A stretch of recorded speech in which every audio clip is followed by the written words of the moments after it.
Hey everyone, welcome back to the channel. आज हम बात करने वाले हैं कुछ फ्रेश अपडेट्स की जो वी और जेनी के एलिज रिलेशनशिप रूमर्स को फिर से स्पॉटलाइट में ले आई है।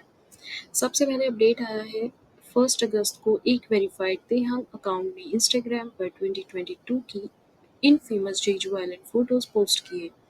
ये वही फोटोज हैं जिन्होंने पहले ही पूरे फैंडम को रिवाइव कर दिया था और शॉकिंग पार्ट ये है कि ये पोस्ट 1 मिलियन से ज़्यादा लाइक्स ले गए। सवाल ये है तेहंग का ऑफिशियल अकाउंट ऐसी कंट्रोवर्शियल फोटोज क्यों पोस्ट करेगा? क्या ये एक साइलेंट कंफर्मेशन था? और स्टोरी यहाँ इंटरेस्टिंग हो जाती है क्योंकि इस पोस्ट को लाइक किया था डेम जॉइंट्स ने, जेनी के एल्बम रूबी के एक प्रोड्यूसर और साथ ही तेहंग के एक मिलिट्री टीममेट ने। ये रैंडम पीपल नहीं है, ये दोनों उनके क्लोज सर्कल के लोग हैं जो शायद रियलिटी जानते हैं। अगर इनर सर्कल ओपनली सपोर्ट कर रहा है तो इसका मतलब सरफेस पे दिखने से कुछ ज्यादा हो सकता है। हम मूव करते हैं जेनी के एयरपोर्ट लुक पर, जो इस इंसिडेंट के कुछ दिन बाद सामने आया। उसने एक ओवरसाइज जैकेट पहना था जो फैंस के लिए इंस्टेंटली रिकॉग्नाइजेबल हो गया, क्योंकि ये वही जैकेट है जो उसने 2022 के जेजू डेट के टाइम पे पहना था। सेम जैकेट, सेम स्टाइल, ये कोइंसिडेंस हो सकता है, लेकिन कई फैंस के लिए ये एक सब्टल रिमाइंडर था कि वो डेट रियल थी और उनकी मेमोरीज अभी भी कैरी हो रही है। एंड मैं ये कंफर्म कर दूं कि ये पहली बार नहीं है कि ये दोनों इस तरह से कहीं छुपकर मिल रहे हैं जब इन दोनों के आइटम्स मैच हुए हों।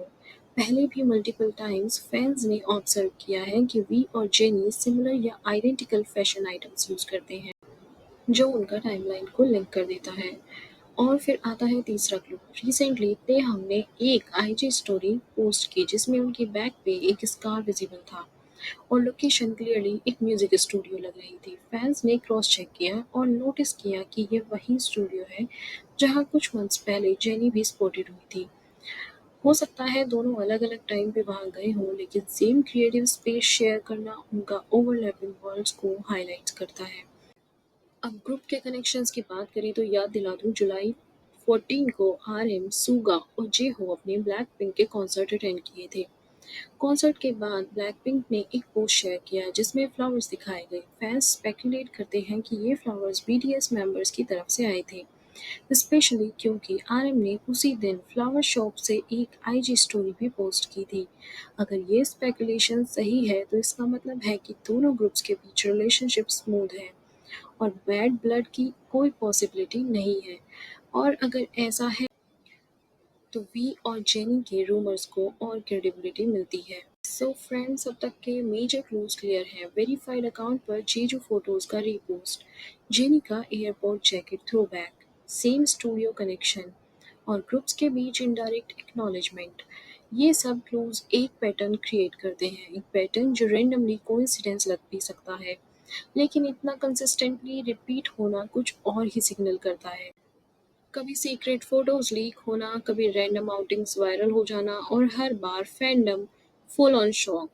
सीरियसली कोइंसिडेंस था या प्लान्ड मूव? और सबसे स्पाइसी पार्ट, फैंडम पूरी तरह डिवाइड, हाफ बातें करते हैं, हाफ बोलते हैं हाइप ही है और हाफ बोलते हैं कि रियल है। सबसे पहली बार इनका नाम एक साथ तब हुआ जब जेजू आइलैंड में एक ब्लरी कार फोटो नोटिस की। ब्लरी थी, लो क्वालिटी, लेकिन फैंस ने तुरंत गेस कर लिया, ब्रो ये वी और जेनी है। और ट्रस्ट मी, दोनों ने कभी कंफर्म या डिनाई किया ही नहीं। मतलब कितने भी रूमर्स चले हैं इन लोगों के बारे में, लेकिन इन्होंने कभी कुछ नहीं बोला, ना हाँ ना ना, या कभी कुछ गुस्सा किया हो, कुछ भी नहीं, जस्ट इग्नोर, चुप थे ये लोग, कुछ नहीं बोले। अभी तक हम लोग सिर्फ लीक्ड फोटोज, वीडियोस, जो भी हमें दिखाई दिया हमने उस पर बात की है, लेकिन अभी हम बात करेंगे एक्चुअल रीजंस क्या है या एक्चुअली में बात है क्या। सो ओवरऑल वी और जेनी के रूमर सिर्फ एक दो लीक्ड फोटोज तक लिमिटेड नहीं रहे। टाइम के साथ मल्टीपल कंसिस्टेंट क्लूज आई, jacket, studio, rewearing items, mutual friends, actions और इवन पब्लिक अपीयरेंस। दोनों कंपनीज वाईजी और हाइब, ये कभी इन्होंने कभी कंफर्म नहीं किया या डिनाई नहीं किया, बस कंप्लीटली साइलेंस दिया है। ये साइलेंस ही सबसे बड़ी वजह बनी स्पेकुलेशंस और फैन थ्योरीज का कंटिन्यूसली ग्रो करने की। फैंस ने हर फोटो, आउटफिट और डिटेल को पजल पीसेस की तरह जोड़ा। हर बार ऐसा लगता था जैसे एक और सॉफ्ट कंफर्मेशन मिल गया, लेकिन स्टिल कोई सॉलिड ऑफिशियल स्टेटमेंट नहीं आई है। इसीलिए कहानी अभी भी रूमर वर्सेस रियलिटी की ग्रे ज़ोन में ही है। And the main thing is कि सब कुछ आपके सामने है। फ़ोटोज़, उनमें क्लूज़, इनकी एक्सचेंज थिंग्स, सब कुछ आपके सामने है। अभी भी अगर आपको किसी से सुनना है, किसी से जानना है, देन वो आपकी कॉल है। बट जो भी है अब सामने है सब कुछ, एंड ये जो दिखता है कि चाहे प्रूफ कितने भी हों, बिना ऑफिशियल कंफर्मेशन के सब कुछ स्पेकुलेशंस ही रहेगा। लेकिन जितने भी ओवरलैपिंग हिंट्स, कोइंसिडेंस और रिसरफेस्ड फोटोज हमने देखे, वो एक क्लियर पैटर्न बनाते हैं जो ये सजेस्ट करता है कि कहानी सिर्फ रूमर से ज़्यादा हो सकती है। सो कंक्लूजन सिंपल है, चाहे ये सब एक पब्लिसिटी स्टंट हो या एक रियल लव स्टोरी, पैटर्न इतना स्ट्रॉन्ग है कि इग्नोर करना मुश्किल है। और जब तक आइडल्स खुद कुछ नहीं बोलते, हम फैंस के लिए ये एक अनसॉल्व मिस्ट्री ही रहेगा, जिसमें हर नए क्लू के साथ एक नया चैप्टर ऐड हो जाता है। अब आप बताओ, क्या ये सब रियल हिंट्स हैं या सिर्फ कोइंसिडेंसेस हैं? कमेंट्स में अपना ओपिनियन ड्रॉप ज़रूर करना, एंड अगर वीडियो पसंद आई है then do like, share and